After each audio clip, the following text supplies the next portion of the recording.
सो इस वीडियो में हम लोग स्पॉटिंग एरर्स की बात करेंगे। अब प्रॉब्लम क्या है कि बहुत सारे लोग मैसेज करते हैं, lot of students ask me sir grammar भी आती है, सब कुछ आता है, बट स्पॉटिंग एरर्स सॉल्व नहीं होती, राइट। सो स्पॉटिंग एरर्स टेक्निकली आपका डिफ़िकल्ट पार्ट है एग्जाम्स का। वाई? बिकॉज यहाँ पे आपको चैप्टर नहीं पता होते, ठीक है, क्योंकि आपको ये नहीं पता होता कि यार कौन से चैप्टर से गलती है, तो ये किसी भी चैप्टर की गलती हो सकती है। तो स्पॉटिंग एरर्स के लिए जब भी हमें स्पॉटिंग एरर्स करनी है, अगर मैंने ठीक से पढ़ा हुआ है grammar, so I'll have to divide my section spotting errors into three parts: sentence formation, one word errors and specific errors, right? So सबसे पहले sentence formation और one word errors को आप ध्यान रखोगे, उन chapters की गलतियाँ आपको by heart याद होनी चाहिए। sentence formation क्या होता है? जैसे कि अगर मैंने ही लिखा, अभी आप सबको पता है कि अगर मैं ही के साथ आर लिख दूंगा तो आर गलत है। अब अगर इसके आगे मैं लिख देता हूँ एन बॉय, तो ये एन भी गलत है और ये आर भी गलत है, तो this is called sentence formation का एरर। सो अगर मुझे कन्फ्यूजन है, हो सकता है यहाँ पे एग्जामिनर ने कोई ऐसा वर्ड लिखा हो जिसका मुझे रूल नहीं पता, राइट, बट ही आर मुझे दिखाई दे रहा है, तो अगर मुझे दोनों गलत लग रहे हैं तो मैं नाउन को गलत कराऊंगा, नाउन वर्ब, तो that is called error of sentence formation. तो जब हम सेंटेंस फॉर्मेशन की बात करेंगे स्पॉटिंग एरर्स में, तो कुछ देर आर सर्टन चैप्टर्स जो मुझे पता होने चाहिए और उसमें किस तरीके की गलतियाँ आती हैं, कौन कौन सी हिंट्स हो सकती हैं, कौन कौन से पॉइंटर्स हैं जो हमें बहुत अच्छे से याद करके जाने हैं।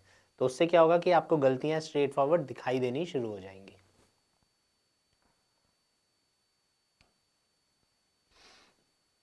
जब हम स्पॉटिंग एरर्स पे शुरू करेंगे तो सबसे इंपॉर्टेंट चैप्टर क्या है? सब्जेक्ट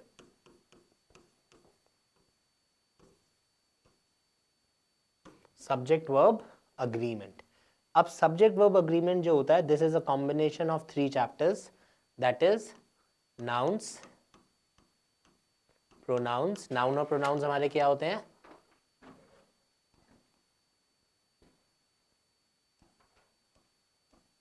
नाउन्स एंड प्रोनाउंस क्या होते हैं हमारे? सब्जेक्ट्स। एंड वर्ब तो वर्ब है ही। तो हमारे को सबसे पहली सबसे कॉमन हिंट देखनी है, सब्जेक्ट वर्ब की देखनी है, that is singular and plural. तो अगर हमारा नाउन सिंगुलर है तो हमारा वर्ब भी सिंगुलर होना चाहिए, नाउन प्लूरल है तो हमारा वर्ब भी प्लूरल होना चाहिए। तो सब्जेक्ट वर्ब की गलती हम लोग सबसे पहले चेक करते हैं। तो जब हम सब्जेक्ट वर्ब की गलती चेक करते हैं तो अब हमारे को हिंट्स पे काम करना है, क्योंकि सब्जेक्ट वर्ब, अब स्पॉटिंग एरर्स में एग्जामिनर नहीं कहेगा कि भैया इसमें सब्जेक्ट वर्ब की गलती ढूंढो, या इसमें नाउन की गलती ढूंढो, या इसमें टेंसेस की गलती ढूंढो, राइट। तो जब हम सेंटेंस फॉर्मेशन की गलतियों की बात करेंगे तो हमारे को हिंट्स पे फोकस करना है। तो सब्जेक्ट वर्ब के लिए सबसे पहली और सबसे कॉमन हिंट क्या आती है? टू नाउन्स और सब्जेक्ट्स टुगेदर।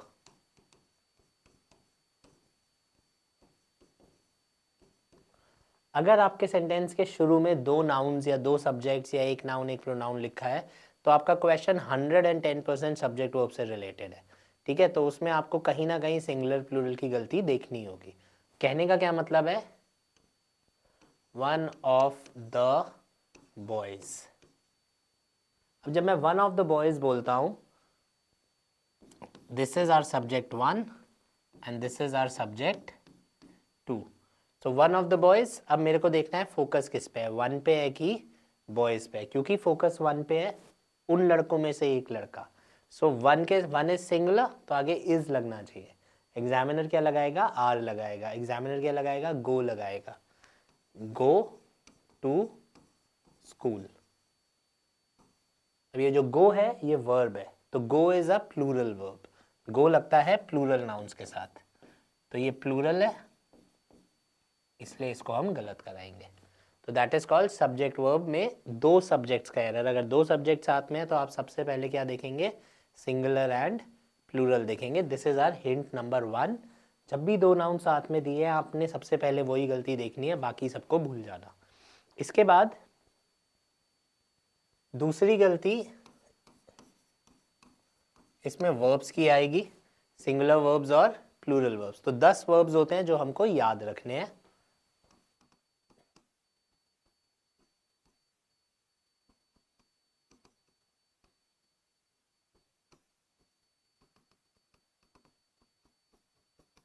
तो सेकंड गलती क्या आएगी? वर्ब की आएगी। सो अगर इज लिखा है, वॉज लिखा है, तो ये सिंगुलर होते हैं। आई को हम अलग से ट्रीट करते हैं। तो सिंगुलर की बात करें तो ही, शी, इट और नाम। अगर मैं ही, शी, इट और नाम की बात करूंगा तो इज आना चाहिए, वॉज आना चाहिए, डज आना चाहिए, हैज आना चाहिए, या किसी भी वर्ब में एस लगा हुआ होना चाहिए। एनडीए की अगर हम बात करें तो दिस इज द क्वेश्चन जो आजकल बहुत ज़्यादा आ रहा है, क्योंकि लोगों को वर्ब में एस लगाने की आदत नहीं होती, बहुत सारे स्टूडेंट्स को, तो यहाँ पे प्रॉब्लम होती है, right. So he, she, it के साथ इज आएगा, वॉज आएगा, डज आएगा, हैज़ आएगा, और प्लूरल्स के साथ plurals would be you, we और दे। तो यू वी दे के साथ आर आएगा, वर आएगा, डू आएगा, हैव आएगा, वर्ब में एस नहीं लगेगा, मतलब प्ले और प्लेज, गो और गोज। ठीक है, तो जैसी वर्ब में एस लगता रहेगा it is considered to be singular. तो ये दूसरी गलती है। और वो बोल देगा ही गो टू स्कूल। तो जैसे ये गो दिखा, आपको ध्यान आ जाना चाहिए कि गो कौन सा वर्ब है। गो इज अ प्लूरल वर्ब, गो लगना चाहिए यू, वी और दे के साथ। तो इसलिए गो को हम क्या कराएंगे, गलत कराएंगे। इसी में जो आखिरी हमारा वर्ड रह जाता है दैट इज आई। आई के साथ हम लोग क्या करते हैं, आई के साथ हम लोग एम लगाते हैं, वॉज लगाते हैं, हैव लगाते हैं, उसके बाद डू लगाते हैं, और वर्ब में एस नहीं जोड़ते। तो आई को हम इंडिविजुअली याद रखेंगे, आई के अलावा सिंगुलर्स में लेफ्ट वाले और प्लूरल्स में राइट वाले। एग्जामिनर गलत यूज करेगा एंड क्वेश्चन गलत हो जाएगा। तो सब्जेक्ट वर्ब की फर्स्ट टू एरर्स क्या होंगी, सिंगुलर और प्लूरल। आप कभी भी कोई भी क्वेश्चन में फंसते हैं, आप सबसे पहले सिंगुलर प्लूरल चेक करोगे, बाकी सारी बातें बाद में चेक करोगे, राइट।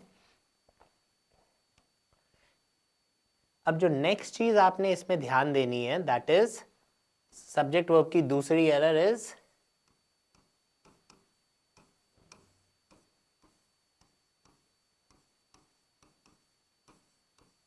Countable and uncountable. ठीक है, तो जब मैं काउंटेबल की बात करता हूं तो वो चीज़ें जिनको मैं गिन सकता हूं, और अनकाउंटेबल की बात करता हूं तो वो चीज़ें जिनको मैं गिन नहीं सकता, राइट। सो हमारे पास स्पेसिफिक एडजेक्टिव्स होते हैं, ऐसे एडजेक्टिव्स जिनको मैं गिनने और नहीं गिनने के लिए यूज़ करता हूं, राइट। सो वो वर्ड्स आपने याद रखने हैं, जैसे कि मैनी और मच, फ्यू और अ फ्यू, और लिटिल और अ लिटिल। तो फ्यू क्या होता है, काउंटेबल, लिटिल क्या होता है, अनकाउंटेबल, अ फ्यू क्या होता है, काउंटेबल, अ लिटिल क्या होता है, अनकाउंटेबल। ठीक है, क्वांटिटी एंड नंबर। सो आपको countable and uncountable adjectives by heart याद होने चाहिए, क्योंकि ये गारंटी है कि अगर आपको काउंटेबल एंड अनकाउंटेबल वर्ड मिला एग्जाम में तो क्वेश्चन उसी से रिलेटेड होता है। ये वर्ड्स तभी डाले जाते हैं जब एग्जामिनर इस पे क्वेश्चन बनाना चाहता है। जैसे कि अब हम बोलते हैं कि फॉर एग्जाम्पल लिटिल और फ्यू, लिटिल आएगा उन चीज़ों के साथ जिनको आप गिन नहीं सकते।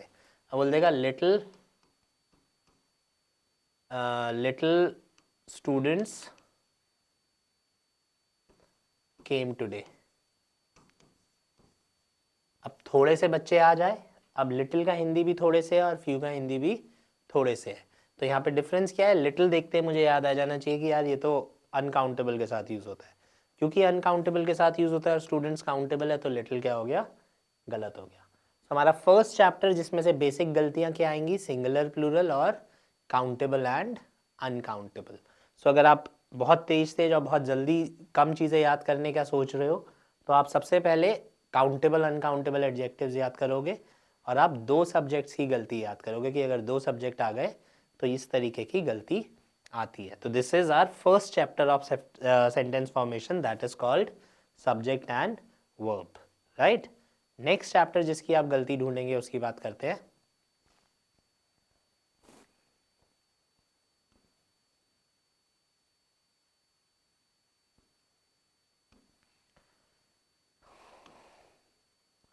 अब सेकंड चैप्टर जिसकी आपने गलती देखनी है वो होता है टेंसेस। अब टेंसेस में बच्चों को प्रॉब्लम क्या आती है कि आप स्कूल में जैसे आपने टेंस पढ़े आप उस तरह से पढ़ लेते हो कि I go to school, he goes to school, have के साथ थर्ड फॉर्म, हैड के साथ थर्ड फॉर्म। तो अगेन मैं रिपीट कर रहा हूँ कि अगर आप टेंसेस की बात करते हो तो आपका फोकस होना चाहिए टाइम, कौन सा टेंस कब यूज होता है। ठीक है, अब आई गो टू स्कूल अगर मैंने बोला तो आई गो टू स्कूल का मतलब है मैं स्कूल जाता हूँ। तो मैं स्कूल जाता हूँ कब यूज होता है, ऐसे किसी भी काम में जो रोज होता है, अगर रोज नहीं हो रहा है तो आई गो टू स्कूल गलत है, राइट? तो that is what we need to focus on, things that happen regularly, ठीक है, उसमें सिंपल प्रेजेंट लगेगा। तो अब टेंसेस की गलती हम लोग चेक करते हैं टाइम के द्वारा। तो अगर 12 टेंसेज हैं तो 12 तरीके का टाइम है। तो जब आप टेंसेस पढ़ेंगे तो आपने कैसे पढ़ना है कि कौन सा टेंस कौन से टाइम की बात करता है। अब जब स्पॉटिंग एरर्स आएगा, अगर आपको टाइम मेंशन्ड है तो वो क्वेश्चन टेंसेस का हो सकता है, ठीक है। तो जैसे स्पॉटिंग एरर्स में अगर आपको टाइम दिखता है येस्टरडे, टुमारो, व्हेन, इस तरीके के टाइम वर्ड्स दिखते हैं तो आप एकदम से क्या चेक करेंगे, आप टेंस चेक करेंगे कि भाई टेंस और टाइम मैच कर रहा है कि नहीं। तो 12 तरीके के टेंसेज हैं। जब आप टेंसेज पढ़ेंगे तो आपका फोकस होना चाहिए कि कौन सा टेंस किस तरीके के टाइम के लिए यूज होता है, एंड उसमें आप फिर क्वेश्चन सॉल्व करेंगे। जैसे आई हैव स्टडीड, अब आप में से बहुतों को पता होगा कि इसको हम प्रेजेंट परफेक्ट बोलते हैं, लेकिन प्रॉब्लम कहाँ आती है जब मैं आपसे बोलता हूं कि इनमें क्या फर्क है। I have studied and I studied, तो आई हैव स्टडीड इज मैंने पढ़ लिया है, और आई स्टडीड इज मैंने पढ़ा था। सो आई हैव स्टडीड इज पढ़ लिया है, स्टडीड इज पढ़ा था। तो ये हो गया इन दोनों में फर्क, ठीक है। अब पढ़ लिया है मतलब जो आपने जो काम पर करा था उसकी क्या हो गया, उसकी ज़रूरत है, और स्टडीड में आपने जो काम किया था उसकी अभी रिक्वायरमेंट नहीं है। तो इस तरीके का, अब आगे मैं टाइम पीरियड लिख देता हूँ येस्टरडे, तो मैं कल पढ़ा था, तो अभी तक उसका अब उसका रिक्वायरमेंट नहीं है, रिक्वायरमेंट नहीं है तो हैव स्टडीड गलत, ठीक है। अगर आप इसी तरह से लिख देते हो I studied, you can ask me anything, तो जो मैंने पढ़ा था उसकी साफ साफ रिक्वायरमेंट है, मैं कहना मैंने पढ़ लिया यार, जो पूछना है पूछ लो, तो उसकी रिक्वायरमेंट है। तो रिक्वायरमेंट है तो क्या होगा, I have studied. So I have studied is requirement है, आई स्टडीड इज रिक्वायरमेंट नहीं है, ठीक है। सो इस तरह से जब आप टेंसेज रिवाइज करेंगे तो आप टाइम और टेंस को रिवाइज करेंगे। आई होप क्लियर हुआ होगा। कुछ भी कंफ्यूजन है, टाइम टेंसेज में प्रॉब्लम हो रही है नहीं हो रही है, तो you guys can simply message us, आप हमें कमेंट कर देना, एंड मे बी उसके हिसाब से हम लोग फिर कुछ वीडियोस बना देंगे।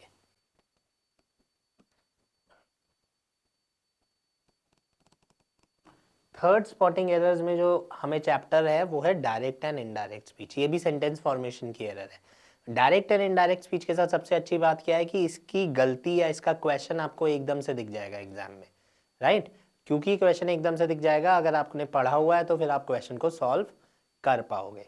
तो जब हम डायरेक्ट एंड इनडायरेक्ट की बात करते हैं बेसिकली, तो डायरेक्ट एंड इनडायरेक्ट का इस्तेमाल होता है मैसेज देने के लिए, टू गिव मैसेजेस। अब क्योंकि आप मैसेज दे रहे हो तो एक पर्टिकुलर काइंड ऑफ एरर्स होंगी। तो अभी हम हिंट्स की बात कर रहे हैं, तो मुझे कैसे पता चलेगा कि डायरेक्ट इनडायरेक्ट का क्वेश्चन है या इनडायरेक्ट स्पीच का क्वेश्चन है? कोई ना कोई मैसेज वर्ड दिया हुआ होगा, ठीक है।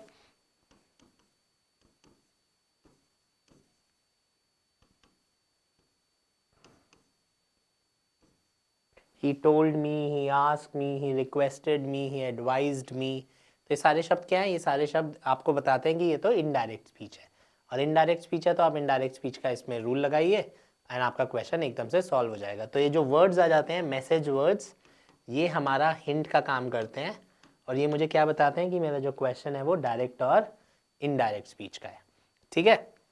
इसके बाद हम नेक्स्ट चैप्टर पे मूव करते हैं, नेक्स्ट काइंड ऑफ एरर्स। तो सबसे पहली एरर हो गई सब्जेक्ट वर्ब, फिर अगर टाइम मेंशन है तो टेंस चेक करो, नहीं तो टेंस चेक करने की ज़रूरत नहीं है। अगर टोल्ड आस्क्ड लिखा है तो डायरेक्ट इनडायरेक्ट का चैप्टर हो सकता है, नहीं तो डायरेक्ट इनडायरेक्ट की गलती नहीं होगी। तो स्पॉटिंग एरर्स में this is what we guys will have to do, we will have to remember the hints in our head, ठीक है, एंड उसके हिसाब से फिर जो मुश्किल क्वेश्चंस होगा मैं उस क्वेश्चंस होंगे मैं उसको सॉल्व करूंगा। नेक्स्ट चैप्टर जो इसमें आपको ध्यान रखना है दैट इज नाउन्स, ठीक है। अब नाउन्स बेसिकली क्या होते हैं? नाउन्स का मतलब होता है नाम, कॉमन या प्रॉपर या कलेक्टिव या मटेरियल। तो जब हम स्पॉटिंग एरर्स की बात करते हैं तो ये बहुत आसान चैप्टर हो जाता है हमारे लिए। बेसिकली क्या है कि अगर हम अभी मैं आपके लिए क्या बना रहा हूँ, वीडियो। अब इस वीडियो को अगर मैं ऑडियो बोल दूंगा तो क्वेश्चन गलत हो गया क्योंकि मैंने नाम गलत ले लिया, राइट। सो नाउन्स की गलतियाँ स्ट्रेट फॉरवर्ड एरर्स होती हैं। अगर आपने नाउन्स चैप्टर ठीक से पढ़ा हुआ है, आपने ठीक से याद किया हुआ है, ये एक ऐसा चैप्टर है जिसमें आपको काफ़ी कुछ याद करके जाना पड़ेगा, राइट। अगर आपने ठीक से याद किया हुआ है तो आपका क्वेश्चन आराम से सॉल्व हो जाता है, राइट। तो इसमें हमारे को ध्यान रखना है, देयर आर 5 लिस्ट्स बेसिकली जो हमें याद रखनी पड़ेंगी। ऐसे नाउन्स जो हमेशा सिंगुलर होते हैं, ऐसे नाउन्स जो हमेशा प्लूरल होते हैं, एंड उस तरीके की 5 लिस्ट होती हैं। तो वो क्लियर हिंट्स होती हैं आपको। नाम सिजर्स है, जैसे सिजर्स हमेशा प्लूरल होता है। अब एग्जामिनर सिजर लिख देगा, क्वेश्चन गलत हो जाएगा। सिजर्स लिखा होता, क्वेश्चन ठीक हो जाता। तो ये मुझको ध्यान रखना है, सिजर एंड सिजर्स एंड इस तरीके की चीज़ें, right. So that is called error of nouns, right. So nouns की गलतियां हो गई। तो ये हमारी सेंटेंस फॉर्मेशन की एरर्स है। इसके बाद हम जाते हैं, आज हम जिसकी बात करेंगे वो हैं specific errors, special errors, right.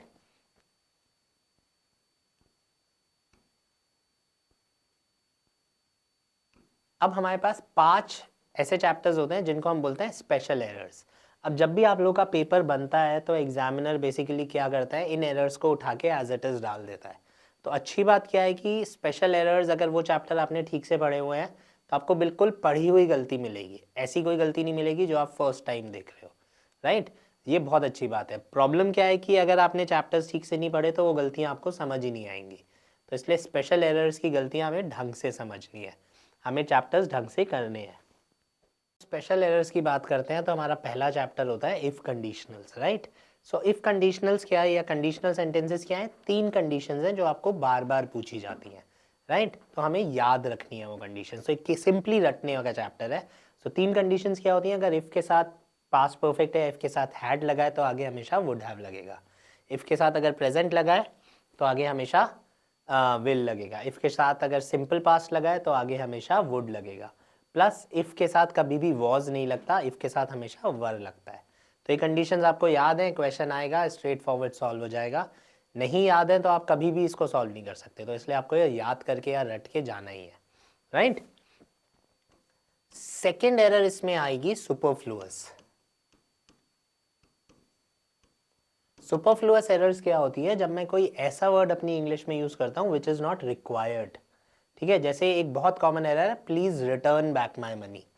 तो मैं बोलता हूँ please return back my money, तो रिटर्न का मतलब क्या है? वापस, और बैक का मतलब क्या है? वापस। तो रिटर्न बैक क्या हो गया? सुपरफ्लुअस, क्योंकि बैक की जरूरत नहीं है। मे बी पॉसिबल आपने बहुत सुना होगा, तो मे बी पॉसिबल हमेशा गलत होगा एग्जाम में, क्योंकि मे बी का मतलब भी शायद और पॉसिबल का मतलब भी शायद। या तो मे बी होना चाहिए या पॉसिबल होना चाहिए, दोनों नहीं हो सकते। तो इन चीज़ों को बोला जाता है सुपरफ्लुअस एरर्स। तो एग्जामिनर कोई ऐसा वर्ड डालेगा जिसकी ज़रूरत नहीं है सेंटेंस में, ठीक है। जैसे 6 AM इन द मॉर्निंग। अब AM और इन द मॉर्निंग आ गया तो AM या इन द मॉर्निंग में से एक गलत, क्योंकि ये क्या हो गया? सुपरफ्लुअस हो गया, राइट। तो those are called superfluous errors.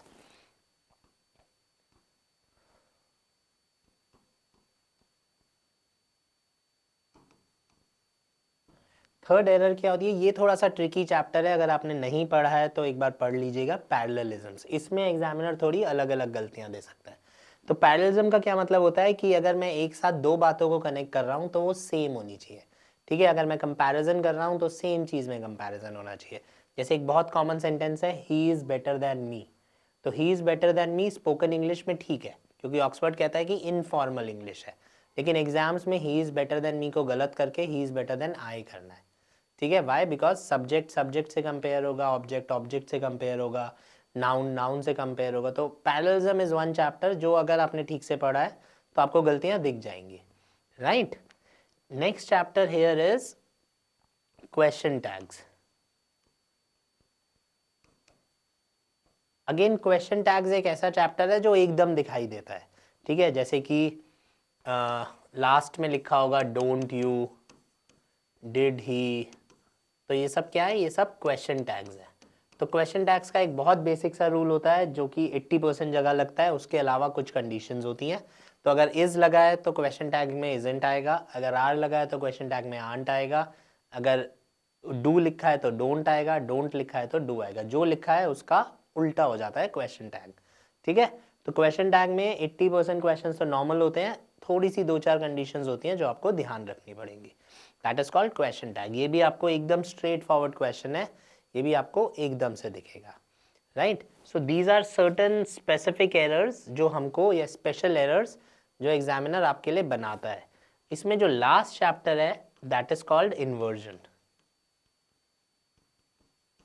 Inversion में क्या होता है गाइस, इन्वर्जन अगेन एक बहुत स्पेसिफिक काइंड ऑफ एरर्स है। आप इसको बिट्स एंड पीसेस में थोड़ा थोड़ा सा सब जगह करते हैं, थोड़ा सा एडवर्ब्स में करते हैं, थोड़ा सा नाउन्स में करते हैं, ठीक है। तो बट इन्वर्जन का बेसिक सा कॉन्सेप्ट क्या है कि जब हम सेंटेंस की फॉर्मेशन बदलते हैं तो हमारा सेंटेंस लिखने का तरीका चेंज हो जाता है, दैट इज कॉल्ड इन्वर्जन, ठीक है। तो जैसे हम लोगों ने पढ़ा होगा कि अगर हार्डली लिखा है तो हार्डली के बाद आई नहीं आएगा, क्यों नहीं आएगा, क्योंकि वो इन्वर्जन का पार्ट है। तो ये 5 चैप्टर्स ऐसे हैं अगर आपने ठीक से पढ़े हैं, और इनमें से नॉर्मली एक आध चैप्टर की गलती एग्जाम में आती है, तो एग्जामिनर आपको एज इट इज गलती दिखाई देगा, ठीक है। आप कहोगे यार ये तो इन्वर्जन की गलती है, तो सुपरफ्लुअस की गलती है, तो आप इसको मार्क कर दोगे। तो जब भी हम स्पॉटिंग एरर्स की बात कर रहे हैं, सबसे पहले सेंटेंस फॉर्मेशन, स्पेशल एरर्स अगर आपने की हुई हैं तो दिखेंगी, एंड इसके बाद हम आते हैं वन वर्ड एरर्स पे। वन वर्ड एरर्स में आपके बाकी सारे चैप्टर्स हो गए, जैसे आर्टिकल्स, प्रेपोजिशंस, कंजंक्शंस, ये सब उस वर्ड की गलती है, या तो वो वर्ड की गलत है या वो वर्ड गलत नहीं है। तो कई बार क्या होता है कि हमको आर्टिकल की गलती लग रही होती है, ठीक है, और आर्टिकल शायद गलत भी होगा, लेकिन उसमें नाउन की भी गलती है। तो यूपीएससी के पेपर में you will mark noun as an error, because noun sentence formation की गलती है। आप आर्टिकल लगाओ या नहीं लगाओ, नाउन तो गलत ही है ना, तो नाउन की गलती मार्क करोगे आप। So that is called, that is how we solve our spotting errors. पहले हम सेंटेंस फॉर्मेशन और स्पेशल एरर्स देखते हैं, ये नहीं मिलती हैं तब हम वन वर्ड एरर्स पे आते हैं। आई होप थोड़ा सा बेसिक आइडिया लगा होगा कि कैसे अप्रोच करना है आप लोगों ने स्पॉटिंग एरर्स को। कुछ स्पेसिफिक डाउट्स हैं तो आप कमेंट कर देना हम लोगों को। Thank you guys, see you.